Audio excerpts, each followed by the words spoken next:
welcome to another Friday Reads. I've been really enjoying my reading and I haven't been forcing myself to read. I just have found myself gravitating to a book before I go to sleep or after work, and yeah, it's been really nice. I've also been playing a lot with the Goodreads app with one of my sons, so that's kind of reminded me of all these great books on my want to read list, and yeah, I'm just really enjoying it at the moment. So let's run through what I finished. I was nearly finished this last week and I finished it the day after I spoke with you. This is The Housekeeper and the Professor by Yoko Ogawa. Oh my gosh. Like I said last week, this just filled me up with love. This is about the professor who can only remember 80 minutes at a time. He's a mathematics professor and he forms this relationship with this housekeeper he has and his son. It's so heartwarming, so beautiful to read. There's lots of maths and there's lots of baseball, but it did not interfere at all with the story because I don't like either one of those. So that just shows how seamlessly this author can write. So just adored this book. I would highly recommend picking it up. Thank you, Sean the Book Maniac, for putting this on my radar. Loved. The second book I finished, which I was nearly finished last week too, was reading these Helen Garner short stories. Look, I don't like short stories. We all know that. So her writing's amazing and it had me thinking after the end of each story, but I just don't like that process. I want to resolve things and not have to do them myself. Maybe I'm a lazy reader, but yeah, Garner's writing's great, and I'm really glad I read this. Yeah, am I giving stars? I don't know. It's hard to give stars for short fiction. I don't enjoy it, so we'll just leave that be. But it did reignite my desire to read more Garner, which I wanted to do this year. So hopefully I'll gravitate towards one of her books soon. And then the last book that I finished this week, yes, The Rain Heron by Robbie Arnott. Just amazeballs. I'll say star rating for this. This is 5 stars for sure. It's so intriguing and it pulls you in completely. I don't really know how to explain it. There's going to be heaps of people that would do it better than me. I'm sure Jacqueline from 6 Minutes for Me is going to give this far more justice than I will. The Rain Heron is like this mystical creature that lives in the mountains of a place where we're not completely aware of. We only assume it's Tasmania because Robbie Arnott lives there. But this Rain Heron can bring floods, can bring drought, has complete control of the environment. So I kind of linked that to, being Mother Earth. And the world that we're in is maybe some sort of future reality. I hope not. But there's been a coup and there are army officers, and we kind of follow the 2 main characters, but there are other people involved in this book as well. But one is a woman who escaped to the hills and was a survivalist in the hills. And then the other is this lieutenant, high up chick in the army. And we kind of hear from her childhood all the way through to her being kind of a brutal army officer and reflecting on all of that. And there is the mythical Rain Heron, and there are also these amazing squid that produce ink through human blood. Please don't let that description put you off. Look, I think for me, it was simply a commentary on control of environment, and that the people that reaped the most benefit from Mother Earth and its creatures were the people that gave over some of themselves to protect them and to support them and support the earth and support the kind of ecological cycle and respect that. And when those tried to control it, the end result was sort of destruction. So yeah, for me, it was just a huge commentary on that. I could be off base, but that's what hit me. Like I said, it's really intriguing. It's very pacey. Like you just punch through it because you want to know what's happening. So Robbie Arnott does a really great job of hanging things in front of us to kind of keep the story moving along. Really brilliant. And then mixed in that is his signature sort of nature writing and that spiritual connection to land. I mean, it's everything that I would want in a book. I mean, I guess you could call, I don't know whether, look, the subject matter, like if I had have known the subject matter before, I didn't read the blurb, I don't read blurbs, then it would be to me really off-putting, but it is so well done. And for a woman who hates kind of dystopian, futuristic, alternate reality books, and also magical realism, don't hate, but not really into, then this book ticked every box. So make of that what you will. I highly, highly, highly recommend this book. I hope that you can get it wherever you are in the world. It would be a tragedy if you couldn't. But it's a beauty. It's really good. So yeah, this is 5-star. Actually, while we're here talking about it, where did I put that? Oh, here. I made a little thing because I'm keeping the list. So shall we put it up for those who know and for those who don't know? Hang on. So this is my top 50 Aussie reads. And so each time I read an Aussie book, if you don't know, I make one of these little things and I rank it. And so by the end of my life, I hope to have my top 50 best Aussie reads. This is a really cool exercise. It's proving to be quite intense because you kind of have to play off different books against each other, but it's just kind of a bit of fun. Just start up high because this book's brilliant. And the number 1 spot is Flames by the same author. That's my favourite Aussie book. So let's see how we go. It's better than these guys. It's better. Oh God, it's better than The Choke. It's better than Breath by Tim Winton. It's better than The Spare Room by Helen Garner. Oh God. It's better than The Lost Flowers of Alice Hart. Yeah, it's better than that. Oh God. It's better than Understory. This is an emotional, connective kind of book for me. Yeah, it's better than that. I'm up to the top 2. Boy Swallows Universe is the second one. I gotta sit down. So I've got Boy Swallows Universe and I've got Flames. I declared when I finished it to nobody out loud in my room that Flames is better. So I liked the Rain Heron less than I liked Flames, but it's a small gap.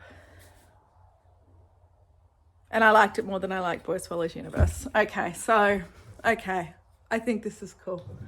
It's going to go to, so Rowianet's going to take number 1 and 2 spot. Oh, is that right? Oh, God. What I hope to do is reread the top 10 and kind of see where I'm at now. But there's so many good books on that list. If you haven't read any of those, really do. I think it's number 2. Yeah, it's number 2. Sorry, that takes a lot. So right now I'm going to move all of these down and pop it up here. There we go. Flames, Rain Heron. Oh, I like this author.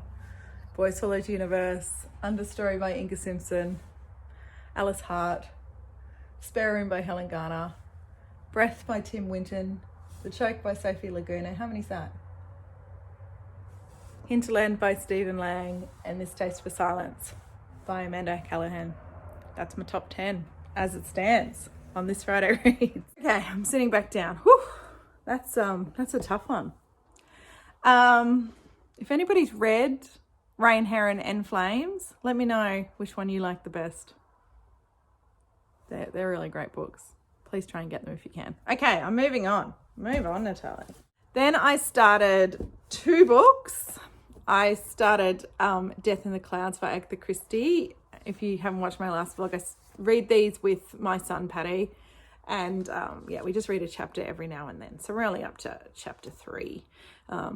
A woman, they're all in a plane together and this woman's found dead. And then they've discovered a dart, like a poisonous dart from like a South American tribe that and it hit her neck. So funny business. They thought it was the wasp. I don't think it's the wasp. Unless Perot thinks something different, we'll see. Anyway, I love Agatha Christie books. So yeah, we started that. We'll see how long it takes us to get through. And then I started the number 1 Ladies Detective Agency, and I'm only there. Look, I don't want to pick it up because it starts off with Precious, the detective, and it talks about how she started her own agency because when her father died, she got his cows and she sold them and she created this agency. But then it launched into this story about her father and how he was a miner and how he got the cows. And then now we're into Precious as a baby, and it's kind of gone back a bit too far for me. Like I was just thinking, like, it's not such an intriguing, well-written story that I'm like, oh, great, this is, filling in blanks or setting up the story for me. I just kind of want to get to Precious and her mysteries. Maybe that's because I'm reading Agatha. But yeah, I haven't been too excited to pick it up. But I think I will this weekend a little more. So yeah, I did give it a start. I'm going to persist. So hopefully next Friday reads that one will be finished. So that's the only one I started. And then we've got the other list. I tried to find the audiobook for this because I thought maybe while I'm doing mindless work, I can just kind of crawl through this on audio. If anybody's read this via audio, how the hell did you find it? And is it worth it? So I kind of tried to do that and didn't pick it up. But my son is on my back every day now. He sees it out. So I really have to get to it. So yeah, I definitely want to start this week. I also have these 2 Women in Translation month books, and there's 2 weeks left of August, so I'd like to get each of these read. So yeah, I think I might pick up Flights this week and give that a read, see how I go with that. That's going to be very interesting to report back, I feel. And then because we've been playing with the Goodreads app heaps, I kind of wanted to start churning through. I think I've just been putting books on there like a crazy woman on my want to read shelf. I think I'm getting close to 1,000 books on there. So I thought maybe I should start picking up some of these books. And so I just did this kind of random number generator thing, and it came up with a book that I had on my shelf, an Aussie book too. So I'm going to pick up Storm and Grace this week as well and just give it a start. I just want to start clearing through those want to read shelf books. There's so many, and I put them on there for a reason, right? I put them in my app for a reason. I mean, Simon Savage just did that 10 debut historical novels that I need to read video. If you haven't seen it, I'll try and link it. I mean, you would have, it's Simon. But I mean, then I put nearly every one of those on my want to read shelf. They just keep flying in from all sorts of corners of BookTube and Instagram and all those places. So I need to start reading it. I think this has a bit of sort of domestic abuse, even violence in it. So like, it's not really grabbing me. I've kind of put off reading this one, but look, it came up on the random number generator. So who am I to argue? So yeah, they're the ones to tackle this week if I get around to it. That and finish this guy off. I plan to have a nice kind of easy weekend and start of the week. I'm taking the first couple of days off. So I really want to just immerse myself in reading because that's where I really feel happiest right now. And then something else came up on my radar. I'm working through my YouTube subscription list. I'm up to Doris. We all knew when I got to Aldi Books. I started at the top of A and I'm only at Aldi Books, but her vlogs, I need to catch up on all of them. And then she puts out another one, which I still haven't got to. So, I only made it to Doris. But on that little quest, one of the people I subscribe to, A Cup of Books is her channel. She and a couple of other people are doing the history challenge for the next 2 weeks of August. And they've got a bingo board. We all know I'm a sucker for that. I'll show it to you. I've got it here. Look, it's a nice one, isn't it? I know, can you see it? Oh, there we go. So I just kind of wanted to make bingo over the next 2 weeks and read some. I think this is sort of meant to be non-fiction reading, but I might be able to stretch it out a little and do some historical fiction. There is a historical fiction prompt up the top, so I might make bingo with that one. So I thought maybe we could just pick some books for that now and I'll just have them on the side. and see what I am drawn to. I thought we might move over to my Australian shelf and pick some things off there first. Let's go. So I thought I'd take this opportunity to read some of my First Nations authors or books about First Nations issues, being that it is the history of the land that I'm on. So with that in mind, I don't know if I'm going to make bingo, but I've picked 3 books. I picked My Place by Sally Morgan. This is a really famous autobiography. I don't know when it was published actually, but I remember it from when I was little, like at school. 1987. There you go. But this is kind of about Sally Morgan tracing back the history of her family, and sort of set in suburban Perth in Western Australia. I think it starts in the 50s or the 60s even, and sort of just talks about the social issues that her family and her people faced back then. So I've never read it, so it's a great chance to do it. And that will be the prompt. I mean, it can be woman author, it could be memoir, biography or autobiography. It could be history of a social issue. I mean, I'm ticking off heaps of books here. I want to read this, and I started to read it and I put it down. So this is a story about a young Indigenous girl who gets taken back to England, you know, pretty much stolen from her family. So yeah, I've just been intrigued. I've had this book for years and always been intrigued by it. So I thought I could use this for the historical fiction prompt and knock it off the list. And then there's a myth or folklore prompt, and I've got this Dreamtime book that I've had for ages. We used to have heaps of these, and this is the one we haven't read.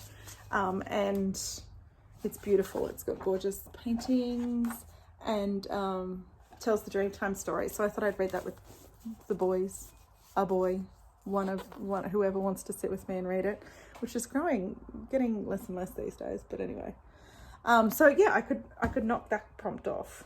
So who knows if I'm going to make bingo, but at least I'll play along with some cool books and do some First Nations author reading or reading about First Nations issues. Okay, look, this has been a huge Friday Reads, hasn't it? Yeah, I've got, of course, a lot of books picked out to sit in front of, but yeah, like I said, I'm going to have a really lazy weekend and start of the week, so let's hope that I reach for a book instead of a screen. Fingers are crossed. It's great talking to you guys on Fridays about books. I really am enjoying it, and I look forward to making these videos. Let's chat next Friday, shall we? I hope you have a great reading week too, and we'll talk soon. Bye.